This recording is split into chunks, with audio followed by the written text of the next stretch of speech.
सन्माननीय उद्धव ठाकरे,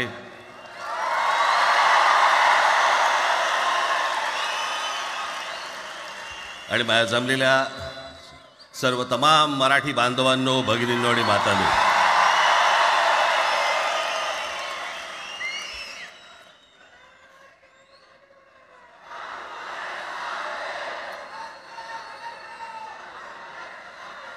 खरं तर दोघांची भाषणं संपली ना की एकत्र आरोळ्या ठोका.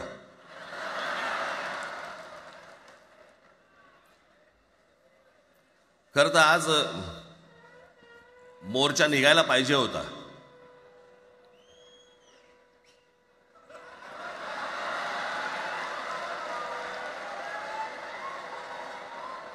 तोंडानेच आहे ना.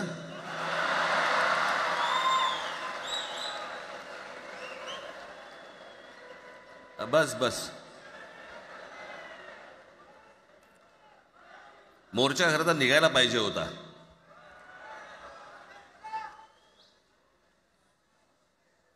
मराठी माणूस कसा सर्व बाजूने एकवटतो याचं एक चित्र मोठ्या प्रमाणावरती उभं राहिलं असतं.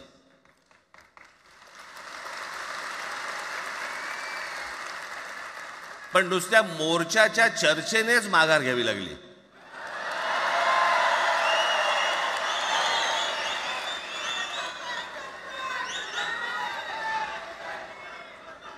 खरं तर आजचाही मेळावा हा खरं तर शिवतीर्थावरती मैदानात व्हायला पाहिजे होता.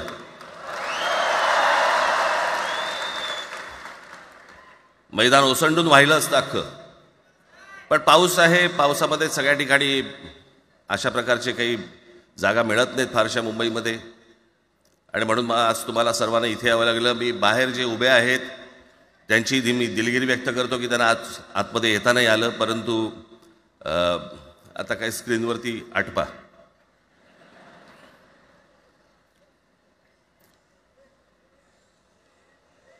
मी माझ्या मुलाखतीमध्ये एक म्हटलं होतं की ज्याच्यातनं या सगळ्या गोष्टी खरं तर सुरू झाल्या, आणि मी असं म्हटलं होतं की कोणत्याही वादापेक्षा आणि कुठच्याही भांडणापेक्षा महाराष्ट्र मोठा आहे.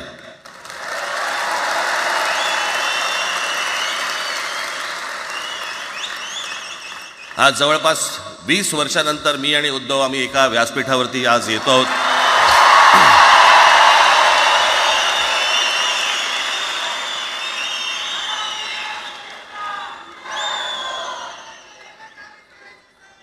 जे माननीय बाळासाहेबांना जमलं नाही, जे अनेकांना जमलं नाही, आम्हाला दोघांना एकत्र आणायचं, ते देवेंद्र फडणवीसला जमलं.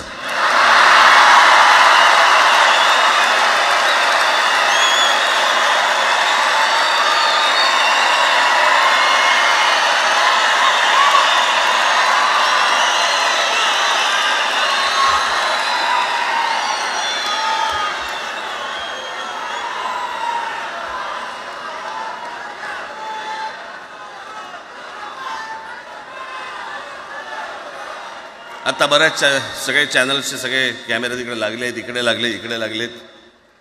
आता संध्याकाळी सगळं सुरू होईल. आता काय वाटतं, काय दोघांची बॉडी लँग्वेज कशी होती? कोणी कमी हसलं का, कोणी जास्ती हसलं का, कोणी बोलतायत का? आपल्याकडे मूळ विषय सोडून इतर गोष्टींमध्येच फार रस असतो अनेकांना. खरं तर आजचा हा मेळावा, मोर्चालाही तीच घोषणा होती, आजच्या मेळाव्यालाही तीच घोषणा आहे की कुठचाही झेंडा नाही, मराठी हाच अजेंडा.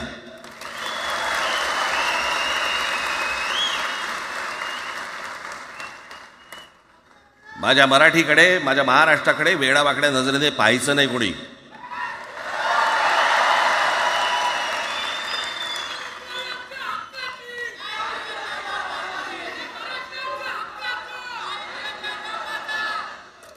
ठरलं ना आपलं, सगळ्यात शेवटी द्यायच्या घोषणा.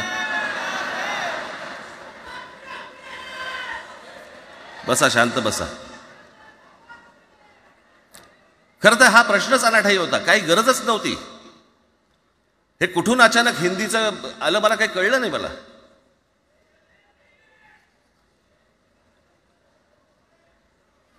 आणि हिंदी कशासाठी? हिंदी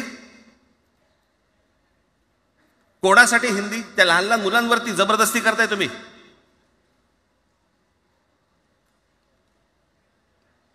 कोणाला विचारायचं नाही, शिक्षण तज्ज्ञांना काही विचारायचं नाही, कोणाला काही विचारायचं नाही. बस आमची सत्ता आहे, आमच्याकडे बहुमत आहे, आम्ही लादणार. तुमच्या हातात सत्ता असेल ती विधान भवनात,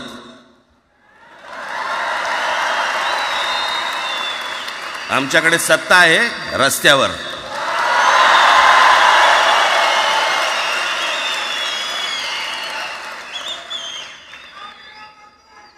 एक पत्र लिहिलं, 2 पत्र लिहिली, नंतर ते दादा भुसे माझ्याकडे आले. मला म्हणाले की आम्ही काय म्हणतो एवढं समजून तर घ्या, एवढं काय म्हणतो एवढं ऐकून तर घ्या. म्हटलं दादा तुम्हाला एक गोष्ट सांगतो, तुम्ही काय सांगता ते ऐकून घेईन पण ऐकणार नाही.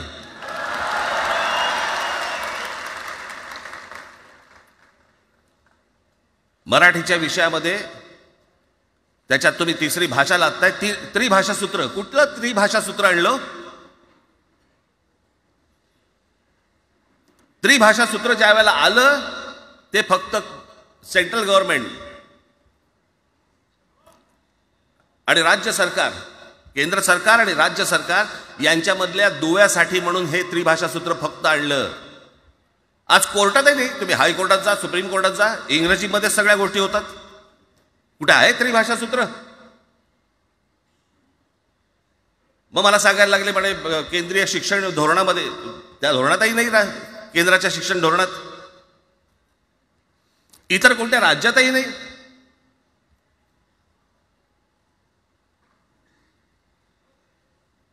महाराष्ट्रात प्रयोग करून पाहिला तरी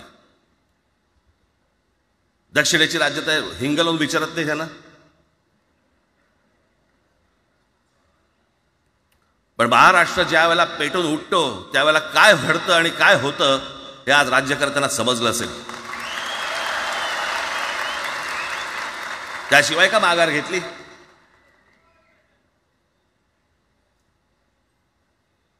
विनाकारण आणलेला विषय होता. मी त्याशी त्या भुसेंना सांगितलं, म्हटलं मला सांगा उत्तर प्रदेश, बिहार, राजस्थान, मध्य प्रदेश कोणती तिसरी भाषा आणणार आहात? खरं तर आणली पाहिजे.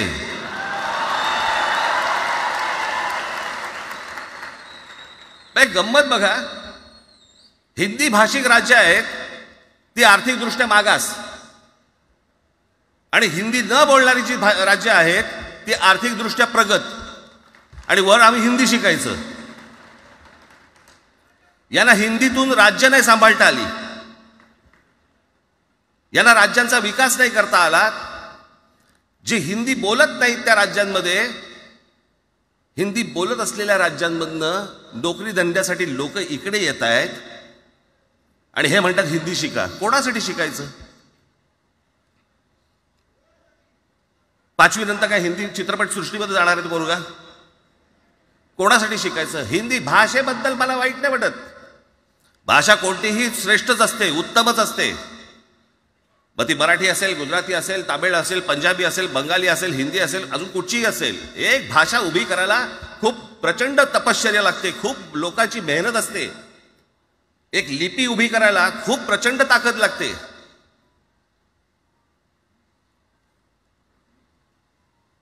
अशाच भाषा काय उभ्या राहत नसतात.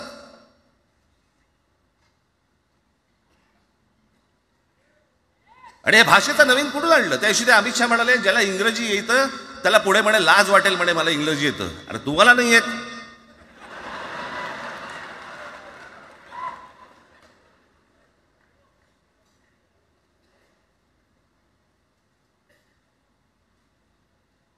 या संपूर्ण हिंद प्रांतावरती 125 वर्ष, 1400 वर्ष मराठ्यांनी राज्य केलं.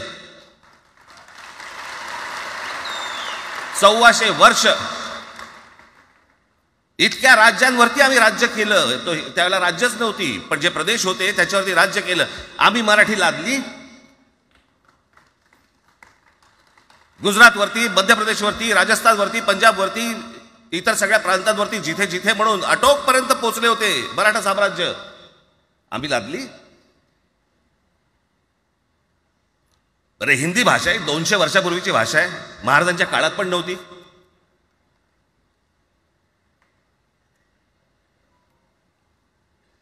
कशासाठी आणि कोणासाठी आणि काय करायचे नेमकं?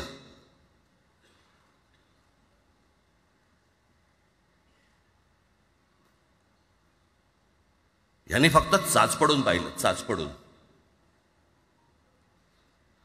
मुंबई स्वतंत्र करता येते का याच्यासाठी अगोदर जरा थोडंसं भाषेला डिवचून बघू. महाराष्ट्र शांत राहिला तर पुढे ते पाऊल टाकू.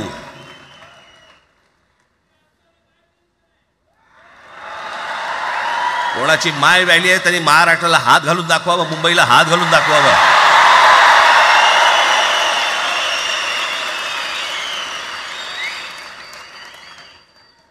त्या मजाक वाटला काय? आम्ही शांत आहोत याचा अर्थ गांडू नाही आहोत.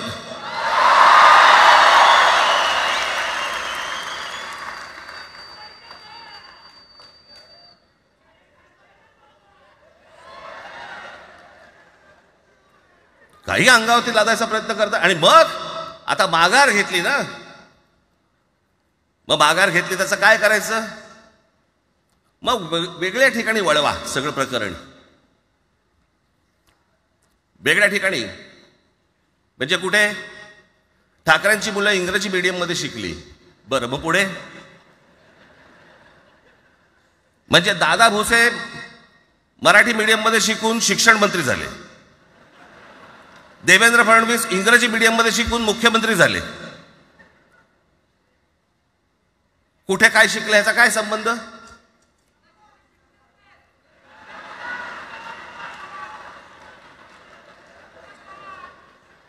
अहो कोणाकोणाची मुलं इथे परदेशामध्ये शिकतायत, याद्या आहेत आमच्याकडे.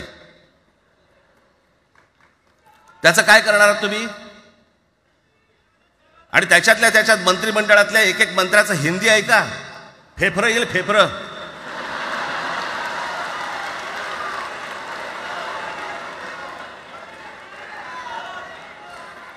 हे असले प्रश्न महाराष्ट्रातच विचारले जातात. आता मी तुम्हाला अजून एक गोष्ट सांगतो.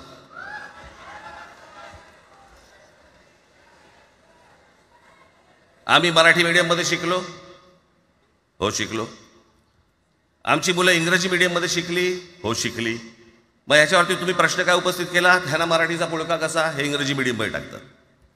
बरं, सन्माननीय माननीय बाळासाहेब ठाकरे आणि माझे वडील श्रीकांत ठाकरे हे इंग्रजी मीडियममध्ये शिकलेले आहेत. या दोघांवरती तुम्ही मराठीबद्दल शंका घेऊ शकता का?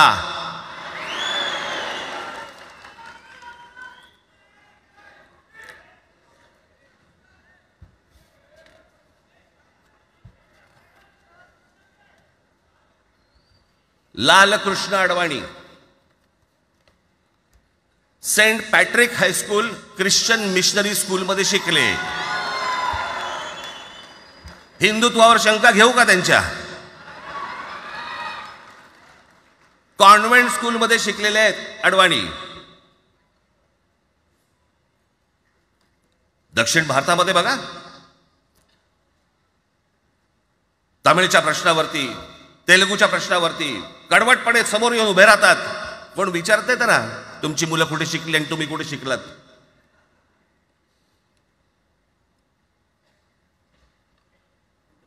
उद्या मी हिब्रू भाषेत शिकीन आणि मराठीपणाचा कडवट अभिमान बाळगीन, काय प्रॉब्लेम आहे?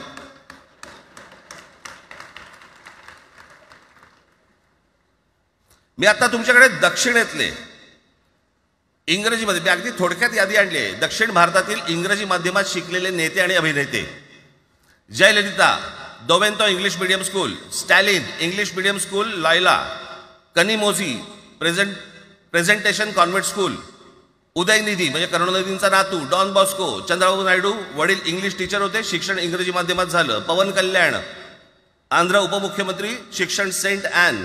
नारा लोकेश NTRचा नातू, चंद्रबाबूंचा मुलगा, स्टॅनफोर्ड स्कूल.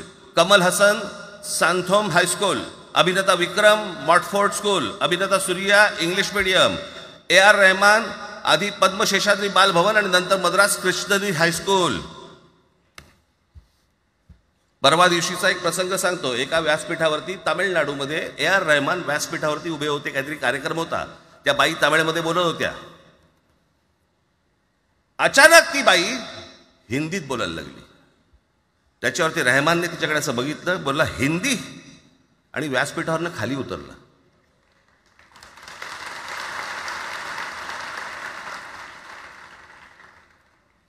तुमचा कडवटपणा हे तुम्ही शिक्षण कुठे घेतले याच्यावरती नसतो, तो कडवटपणा तुमच्या आतमध्ये असावा लागतो.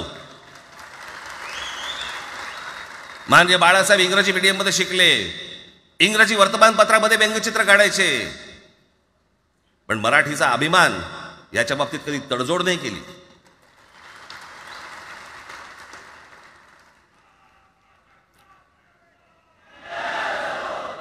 म्हणे एक भाषा म्हणे सगळ्यांनाच बांधून ठेवते. कुठची एक भाषा? आजपर्यंत काय वाकडं झालं? म्हणजे आपल्या संरक्षण खात्यामध्ये घ्या.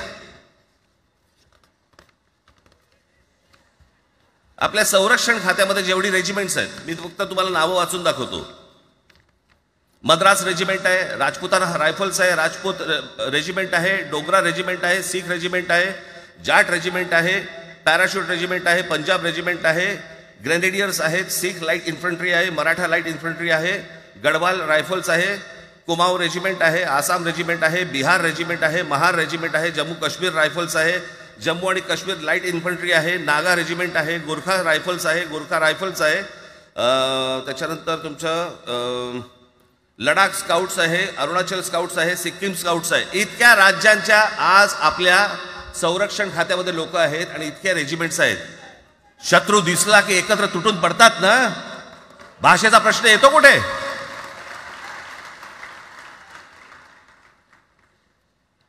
या देशामध्ये जेव्हा भाषावार प्रांतरचना झाली तीच या गोष्टींसाठी झाली ना, की प्रत्येक भाग तसे भाषांचे होते म्हणून. मग या सगळ्या गोष्टी का सुरू केल्यात तुम्ही? कशासाठी सुरू केल्यात? काय याच्या मागचं राजकारण? आत्ता सांगून ठेवतो. आज तुम्ही सगळेजण मराठी म्हणून एकत्र आलात. आज महाराष्ट्रामधला तमाम मराठी आज मराठी म्हणून एकत्र आला. टाळ्या वाजू नका. मी काय सांगतोय नीट ऐका. याचा पुढचं राजकारण ह्यांचं पुन्हा तुम्हाला जातीमध्ये विभागायला सुरुवात करतील. पुन्हा हे जातीचं कार्ड खेळायला सुरुवात करणार.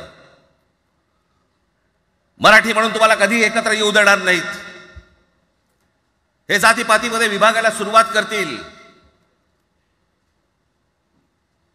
आता हे सुरू केलं. काल कोणाच्या ते व्यापाऱ्याच्या कानफडीत मारली मीरा भाईंदरला. त्याच्या काय इथे लिहिलं होतं काय गुजराती?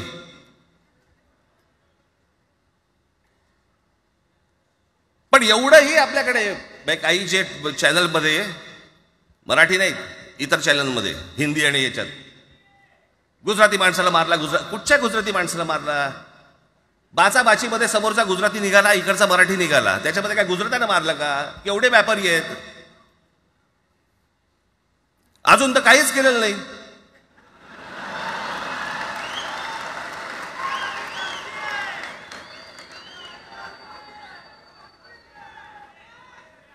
अर्थात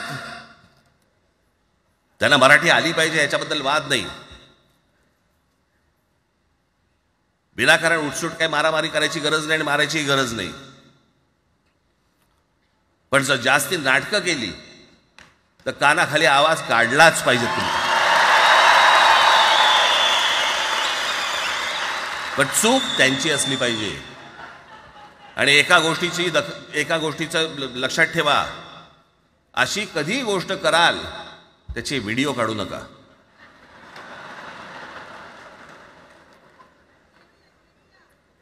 आपल्यामध्येच त्यांना कळलं पाहिजे. कळलं का? मारणारा कधी सांगत नसतो, मार खाणारा सांगत असतो मला मारला म्हणून. त्यांना सांगू देत. पण याचा अर्थ उठसूट कोणालाही उगाच मारायचं काही कारण नाही आहे. अनेक लोक आहेत, अनेक गुजराती लोक आहेत, माझ्या अनेक परिचयाचे आहेत.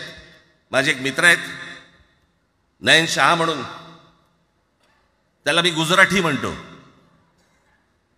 तुमचा विश्वास बसणार नाही इतकं अप्रतिम मराठी तर बोलतोच, विनोदाचंही अंग आहे. आणि शिवाजी पार्क मैदानामध्ये फिरताना कानाला हेडफोन लावून पु ल देशपांडे ऐकणारा गुजराती आहे.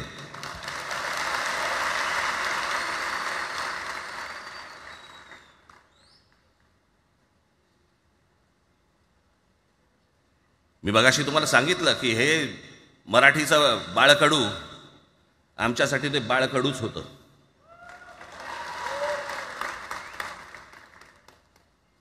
मी मागे एक प्रसंग सांगितला होता, आज मुद्दामून तो प्रसंग सांगतो आपल्याला की हे आमच्या धमन्यांमध्ये आलं कुठून. मी एवढा महाराष्ट्रासाठी मराठीसाठी कडवट का झालो.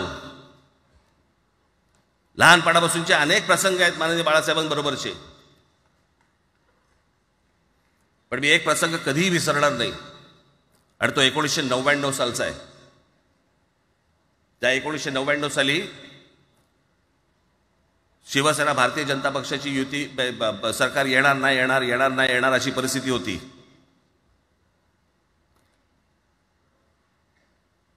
पवार साहेब त्यावेळेला त्यांनी राष्ट्रवादी काँग्रेस पक्ष स्थापन केला होता. वेगवेगळे लढले होते. आणि मग सगळ्या त्या वादामध्ये, शिवसेना भारतीय जनता पक्षाच्या त्या वादामध्ये काहीच होईना. दिवसामागून दिवस चाललेत, परंतु काही होईना. एके दिवशी मी मातोश्रीला खाली बसलो होतो, दुपारची वेळ होती. अचानक 2 गाड्या लागल्या. साधारणपणे 3:30-4 वगैरे वाजले असतील. ते जरा वेळेला नाव विसरतो, पुण्याचं कोणतो जावडेकर, प्रकाश जावडेकर आणि काही मंडळी आली. मला म्हणाले राज बाळासाहेबांना अर्जंट भेटायचं आहे. म्हटलं आत्ता ते भेटणार नाही. म्हटलं ती त्यांची झोपायची वेळ आहे. नाही म्हणे अर्जंट आहे म्हणे. म्हटलं नाही भेटणार. म्हटलं मी तुम्हाला सांगतो. म्हटलं काय विषय काय. म्हटलं मी बोलायचं काम करतो. म्हटलं काय विषय काय. आणि त्यांना सांगा मुख्यमंत्री पदाचा विषय झालेला आहे. म्हटलं अच्छा अरे वा. म्हटलं काय झालं. सुरेशदादा जैन यांना दोन्ही बाजूने आम्ही ठरवलंय की त्यांना मुख्यमंत्री करायचं. एवढं फक्त. ठीक. मी वर गेलो. रूममध्ये काळोख, शांतता.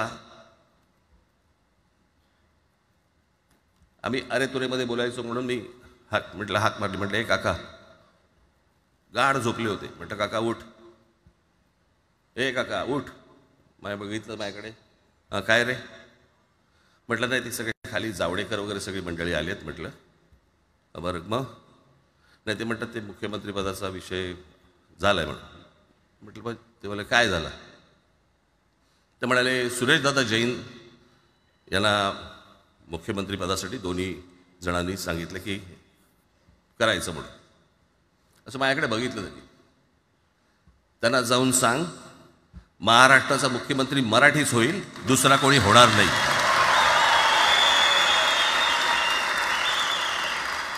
मराठी या एका विषयासाठी मला तिकडे कळलं की या माणसाने सत्तेवर लाथ मारली.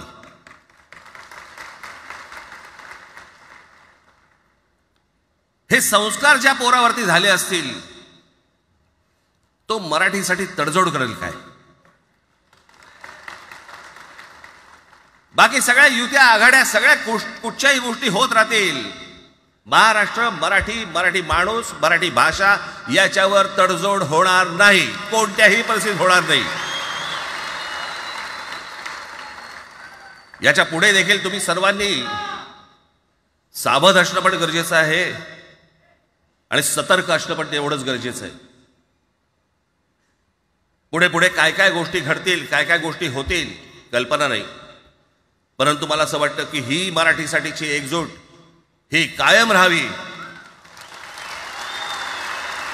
आणि महाराष्ट्रामध्ये सन्माननीय माननीय बाळासाहेबांचं जे स्वप्न होतं ते पुन्हा साकारावं अशी एक आशा अपेक्षा आणि इच्छा व्यक्त करतो आणि आपल्या सर्वांची मी रजा घेतो. धन्यवाद. जय.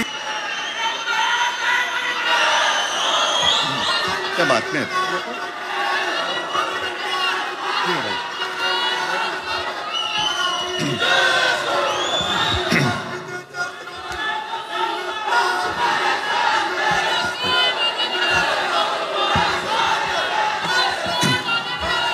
बऱ्याच वर्षांनंतर राज आणि माझी भेट व्यासपीठावरती झाली. आता पंचायत अशी आहे की त्यांनी मला सन्माननीय उद्धव ठाकरे असं बोललेलं आहे.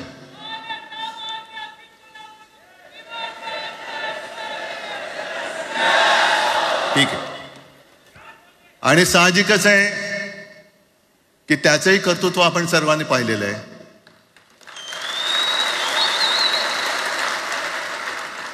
म्हणून माझ्या भाषणाची सुरुवात करताना सन्माननीय राज ठाकरे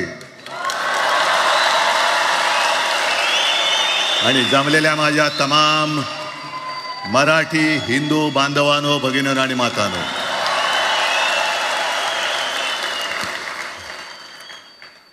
अप्रतिम मांडणी राजनी केलेली आहे. माझ्या भाषणाची काय आवश्यकता आहे असं मला वाटत नाही, कारण आजच्या कार्यक्रमाची घोषणा झाल्यानंतर साहजिकच आहे सगळ्यांचं लक्ष हे आज भाषणाकडे आहे. पण वैयक्तिक मला असं वाटतं की आज आमच्या भाषणांपेक्षा आमचं एकत्र दिसणं हे महत्वाचं आहे.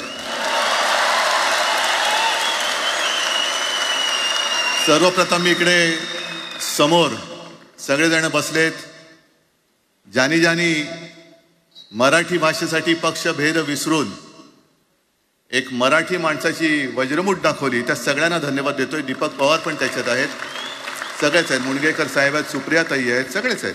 कोणाकोणीचे नाही. महादेवराव बसले. महादेवराव आपल्याला सुद्धा बऱ्याच वर्षांनी पाहिलं. त्या वेळेला काय जानकर बी अंजान होते असं होतं. पण एक गोष्ट नक्की की आमच्या दोघांमध्ये जो काही अंतरपाठ होता तो आनाजी पंतांनी दूर केला.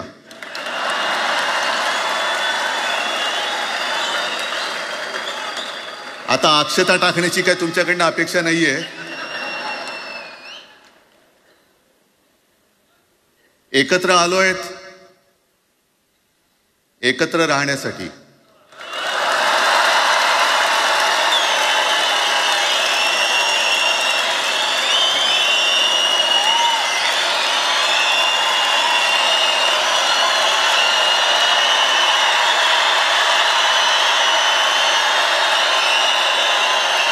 आणि मला कल्पना आहे, आज मला कल्पना आहे की अनेक बुवा महाराज हे बिझी आहेत. कोण लिंब कापतंय, कोण टाचण्या मारतंय, कोण गावी जाऊन अंगारे दुपारे करत असेल, रेडे कापत असतील. त्या सगळ्यांना सांगतो, या सगळ्या भोंदूपणा विरुद्ध माझ्या आजोबांनी लढा दिला होता आणि त्यांचे आम्ही वारसदार म्हणून तुमच्यासोबत उभे ठाकलेलो आहोत.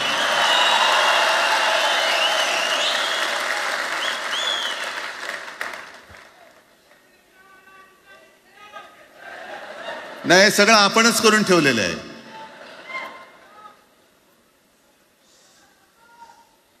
भाषेवरनं जेव्हा एखादा विषय निघतो तेव्हा तो केवळ वरवरचा धरून चालणार नाही. मधल्या काळामध्ये अगदी दोघांनी, म्हणजे मी काय, राजने काय, आपण सगळ्यांनी या नतद्रष्टांचा अनुभव घेतलेला आहे. वापरायचं आणि फेकून द्यायचं. आता आम्ही दोघं मिळून तुम्हाला फेकून देणार आहोत. आजपर्यंत वापर करून घेतलात. अरे डोक्यावरती जर का शिवसेना प्रमुख नसते तर तुम्हाला ओळखत कोण होतं या महाराष्ट्रामध्ये? कोणत्या भाषेत बोलत होतात? अगदी राज, तू सगळ्यांची शाळा काढली, मला एका प्रश्नाचं उत्तर पाहिजे, मोदींची शाळा कोणती? सगळ्यात उच्च शिक्षित आहेत.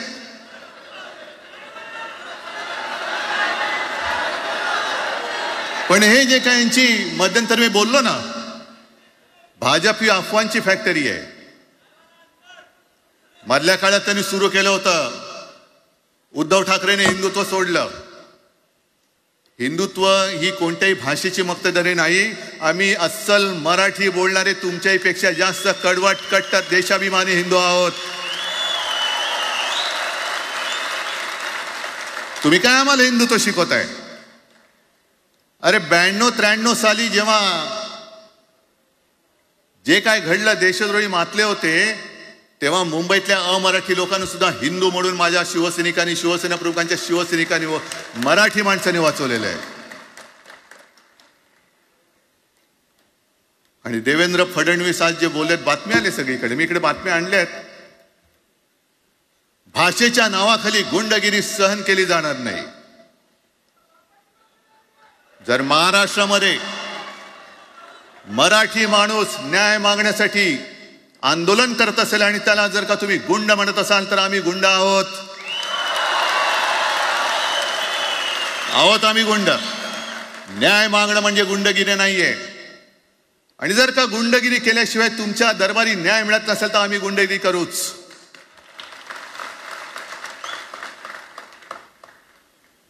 पण हे सगळे राजकीय वाडगे, देवेंद्र फडणवीसांची आजचं वक्तव्य म्हणजे मला संयुक्त महाराष्ट्र चळवळीच्या वेळेला सखा पाटलांनी केलेलं एक वक्तव्य आठवते. हे असेच तेव्हाचे, जो दिल्लीत बसतो त्याचे पाय चाटणारे इथले राज्यकर्ते असतात, त्यांना मी बाडगे म्हणतोय.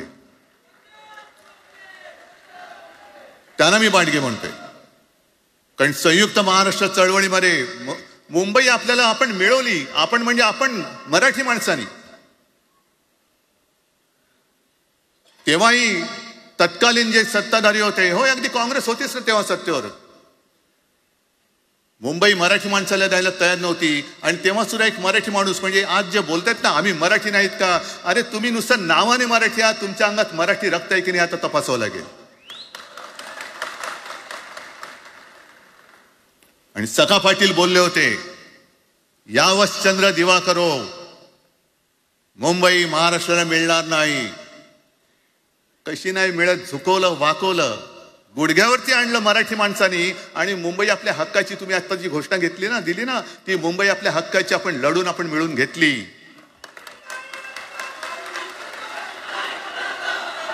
कशासाठी हा सगळा तुम्ही घोळ घालता? त्याला सुद्धा वाटलं होतं. कारण तेव्हा काश्मीरमध्ये 370 कलम होतं, ते हटवण्यासाठी शिवसेनेने पाठिंबा दिला. आणि तेव्हा यांनी घोषणा दिली होती, एक निशाण, एक प्रधान, एक विधान. बरोबर आहे, देश एक असला पाहिजे, संविधान एक असला पाहिजे, निशाण सुद्धा एकच, तो आपला तिरंगा असला पाहिजे. भाजपचं भांडी पुसायचं फडकं असता कामा नये. ते फडकं म्हणजे आमचा राष्ट्रध्वज नाहीये. पण ते सगळं चाललंय एक एक एक एक. त्याच्यानंतर आता नवीन एक तुमणं काढलं, 1 नेशन 1 इलेक्शन. म्हणजे हळुवारपणाने हे सगळं काही एक एक एक करत, हिंदी, हिंदू, हिंदुस्तान, हिंदू आणि हिंदुस्तान मान्य आहे, पण हिंदीची सक्ती आम्हाला मान्य नाही. तुम्ही किती कमिट्या करा, हिंदीची सक्ती तुमचे 7 पिढ्या उतरल्या तरी आम्ही लावू देत नाही.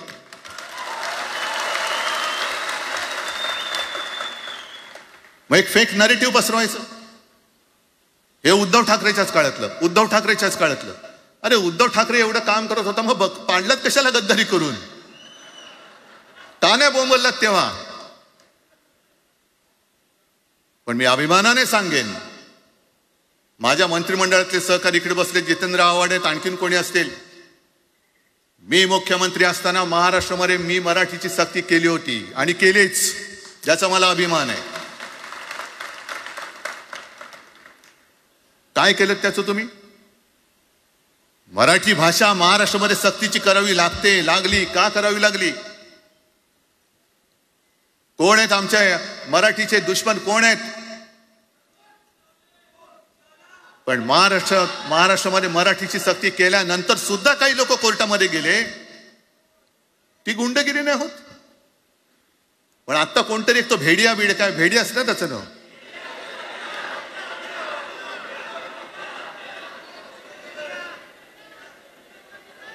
ही यांची सगळी पिल्लावळ आहे. तोडा फोडा आणि राज्य करा.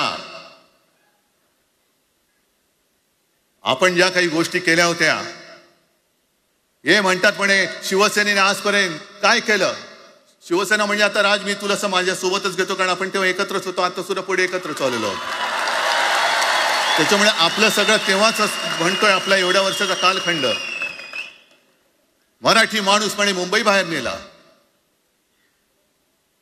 मराठी माणूस आम्ही मुंबई बाहेर नेला असं जर का तुम्हाला वाटत असेल तर 14 सालानंतर तुम्ही मुंबई आणि महाराष्ट्राचे जे काही लचके तोडलेत, मुंबईतून सगळे उद्योगधंदे, महाराष्ट्रातून उद्योगधंदे सगळे पळवले, आर्थिक केंद्र गेलं, हिरे व्यापार गेला, मोठमोठी ऑफिसेस गेली. आपल्याकडे येणारे उद्योगधंदे जे आपल्या काळात येत होते ते कुठे गेले? मग काय तेवढंच हिंदुस्थान किंवा तेवढंच सगळे हिंदू आहेत? तेवढेच हिंदू आहेत. आम्ही सगळं करत होतो, केलं होतं. पण तुम्ही पहिल्या प्रथम गद्दारी, आमच्यात गद्दारी करवलीत आणि तुम्ही आमचं सरकार पाडलं. ह्याचं कारण तुमचे जे मालक तिकडे बसलेले 2 व्यापारी, त्यांचे बूट चाटण्यासाठी तुम्ही हे सगळं करतात.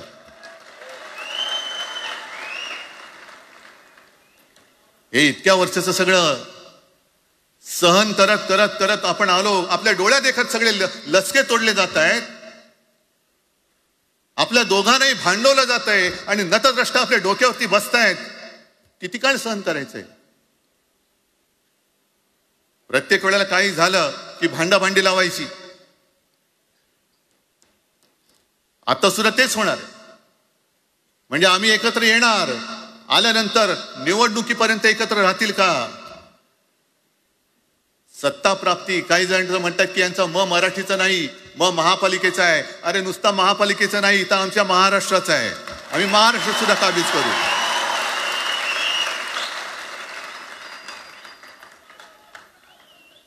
आज तर निवडणुका नाही आहेत.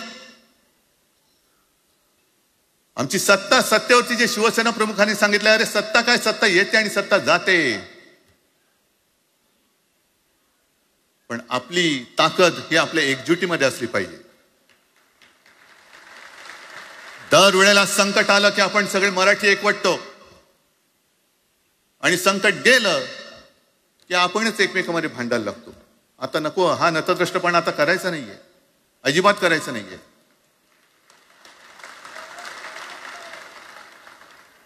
कारण गेल्या विधानसभेत त्यांनी जे काही केलं, बटेंगे तो कटेंगे. आपल्याला काय वाटलं होतं की हिंदू मुसलमानांमध्ये करतायत. हिंदू मुसलमान तर केलंच, पण त्यांनी खास करून केलं ते मराठी तर मध्ये केलं. म्हणजे यांची नीती आहे ती अशीच आहे जे गुजरातमध्ये त्यांनी केलं.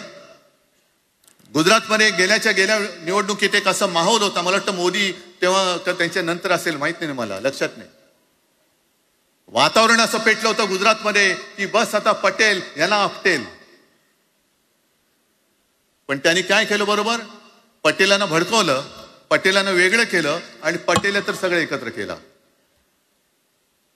हरियाणामध्ये पण तेच केलं.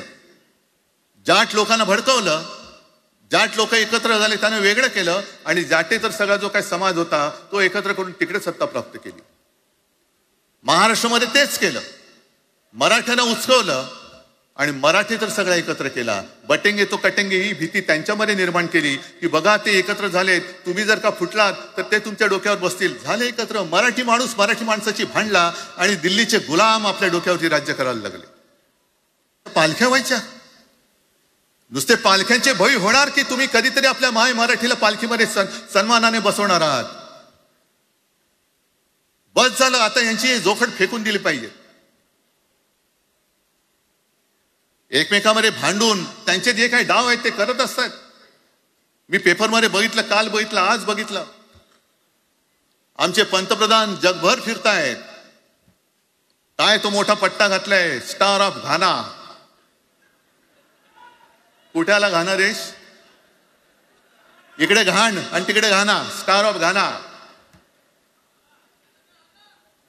पण एका बाजूला मोदींचा फोटो आणि दुसऱ्या बाजूला माझ्या महाराष्ट्रामधला शेतकरी कर्जबाजारी झालाय, त्याला बैल सुद्धा तर पोचत नाही, बैल मिळत नाही, म्हणून त्या नांगराचं जोखड घेऊन तो शेती करतोय. मग एका बाजूला हा शेतकरी, त्याच्या खांद्यावरती गळ्यामध्ये ते नांगराचं जोखड आहे, आणि तिकडे आमचे पंतप्रधान स्टार ऑफ घाना. लाज वाटली पाहिजे, लाज,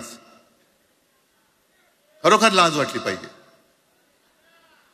आणि आजच पेपरमध्ये बातमी आले, 2 बातम्या आल्या की लाडक्या बहिणीचं पोर्टल आता बंद, नव्याने नोंदणी होणार नाही, बसा बोंबलत आता. आणि त्याही पेक्षा सगळ्यात भयानक गोष्ट म्हणजे संपूर्ण देशामध्ये सगळ्यात जास्त कर्जबाजारी शेतकरी कुठे असतील तर ते आपल्या महाराष्ट्रामध्ये आहेत. महाराष्ट्र आता थांबणार नाही, कर्ज काढतच राहणार.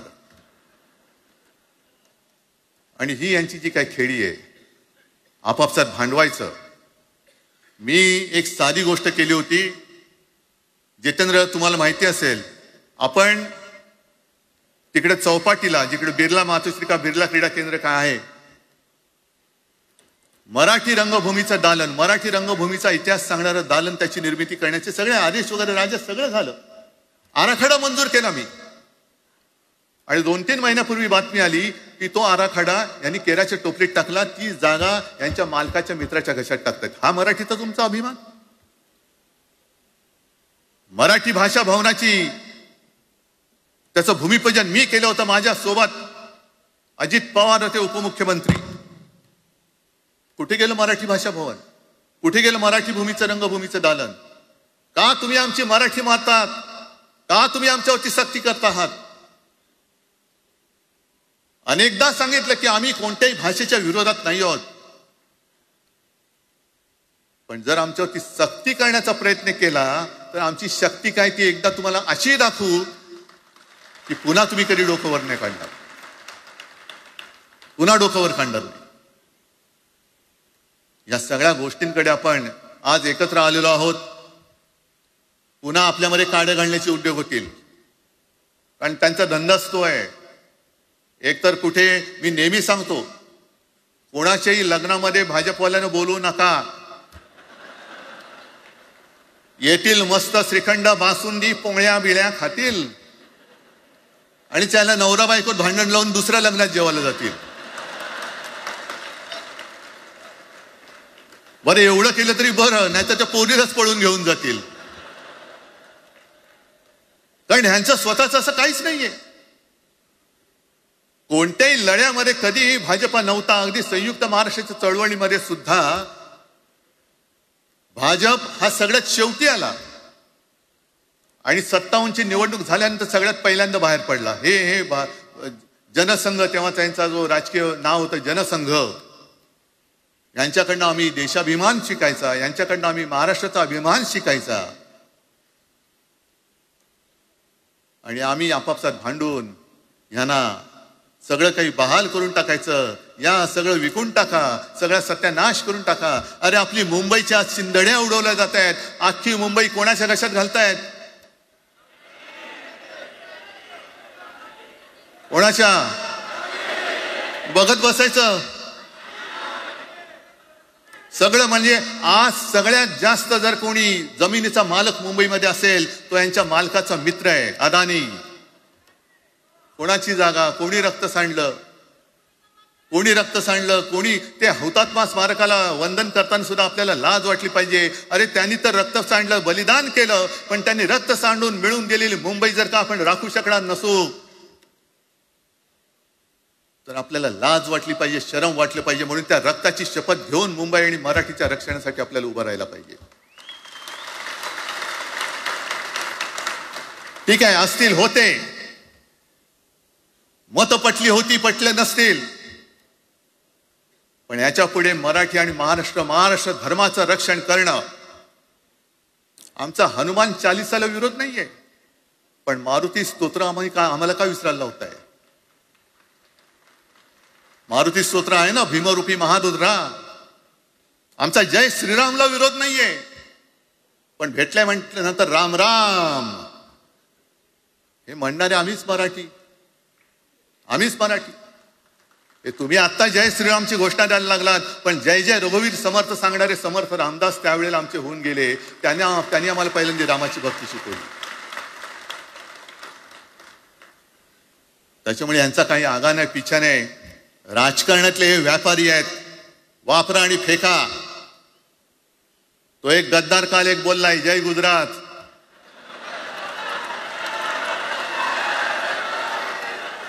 किती लाचारी करायची. म्हणजे तो पुष्प पिक्चर पाहिल्यात तुम्ही सगळ्यांनी, दाढीवरनं हात फिरवून झुकेगा नाही साला. तसे हे गद्दार म्हणतात उठेगा नाही साला, कुछ भी बोलो उठेगा ही नाही. अरे कसा उठणार, आहे का तुझ्याकडे उठण्यासारखं? म्हणजे विचार मी म्हणतोय.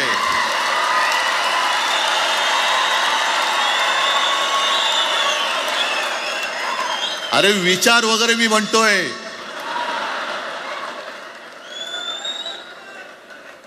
हिंदी भाषेच्या सक्तीला विरोध न करणारा बाळासाहेबांच्या विचाराचा पाईक असू शकेल? आपला मालक आला म्हणून त्याच्यासमोर जय गुजरात म्हणणारा आपल्या बाळासाहेबांच्या विचाराचा पाईक असू शकेल? मग आता जे मला वाटतं कुठल्या एबीपीचं होतं ना, उघडा डोळे बघा नीट. डोळे उघडलेत? कारण आता जर का डोळे उघडले नाही तर पुन्हा कधी उघडण्याची वेळ येणार नाही, कायमचे मिटून जातील. आत्ताच डोळे उघडा, आत्ताच जागे व्हा.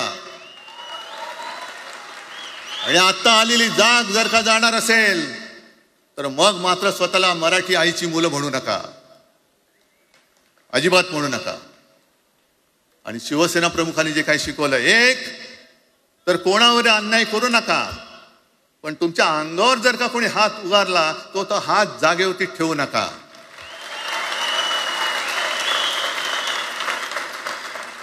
देवेंद्र फडणवीस भाषिक गुंडगिरी सहन करणार नाही तुम्ही म्हणता आहात. मला एक मराठी माणूस असा दाखवा की जो आपल्या देशात इतर राज्यामध्ये जाऊन गुंडगिरी करू शकतो, हिंमत आहे त्याची? एक मराठी माणूस दाखवा. पण तुमचे सगळे चेले चपाटे उठतायत, कोणावरही आरोप करतायत, तमाशे करतायत. अरे कोणताही मराठी माणूस किंवा कोणताही भाषिक इतर प्रांतीय भाषेत तिकडे गेला, राज्यात गेला आणि दादागिरी करण्याचा प्रयत्न केला तर उभा चिरून टाकतील तिथली लोक. बंगालमध्ये जाऊन बघा, तमिळनाडूमध्ये जाऊन बघा. मग आम्ही आमच्या घरामध्ये आमच्या न्याय हक्काची गोष्ट केली, बरं कोणाशी भांडतो आहोत आम्ही? इथे सुद्धा काही अमराठी आले असतील, जसं राजने सांगितलं तसे आपले सगळ्यांचे अमराठी अनेक मित्र आहेत. पण त्यांच्यामध्ये आम्ही गुण्या गोविंदाने नांदतोय. मग हे गुण्या गोविंदाने नांदले, एकत्र राहिले तर आपली पोळी कशी भाजली जाईल? म्हणून तुम्ही आमच्या एकजुटीमध्ये विषाचा खडा टाकतात. हे सगळे तुमचे डाव आता उघड झालेले. तुम्ही वाटेल ते करा,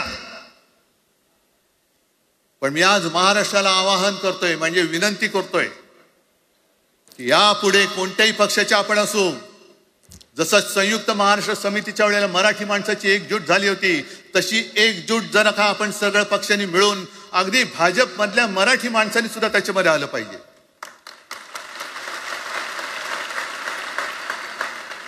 का नाही यायचं? ज्या राज्यामध्ये राहता, ज्या मातीमध्ये तुम्ही जन्माला आलात, ज्या आईच्या पोटी जन्म घेतलात, तिचे उघड उघड जर का हे धिंडोडे काढणार असतील आणि आपण आपले पक्षीय भेदाभेद घेऊन त्यांना पायघड्या घालणार असू, तर असं षंडाचं जीवन जगण्यापेक्षा मेलेलं बरं. महाराष्ट्र हा शूरांचा आहे, वीरांचा आहे, दगडांचा आहे, पण यांच्यासारखा धोंड्यांचा नाहीये. ही आपण आता एक शपथ घेतली पाहिजे. घेताय तुम्ही? घेतलेत की एकजूट केवळ आमचा कार्यक्रम. मी राजला परवा फोन केला, अरे जसं काय आपल्या पिक्चरचा प्रीमियर होता असं सगळेजण विचारतात आज कसं येऊ. हा प्रीमियर असेल, पण आजपासून सुरुवात झालेली आहे. आजपासून सुरुवात झालेली आहे. एक तर आम्ही कोणाशी दादागिरी करणार नाही, पण कोणी दादागिरी केली तर आम्ही ती सहनही करणार नाही. शिवसेना प्रमुखांनी तेव्हा जे सांगितलं होतं तेच परत एकदा सांगतोय. मराठा मराठेतर, ब्राह्मण ब्राह्मणेतर, 96 कोळी 92 कोळी, स्पृश्य अस्पृश्य, घाटी कोकणी हे सर्व मतभेद भेदाभेद गाडून मराठी माणसाची भक्कम एकजूट बांधा.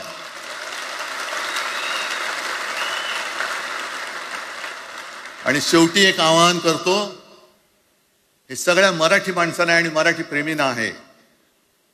तुटू नका, फुटू नका आणि मराठी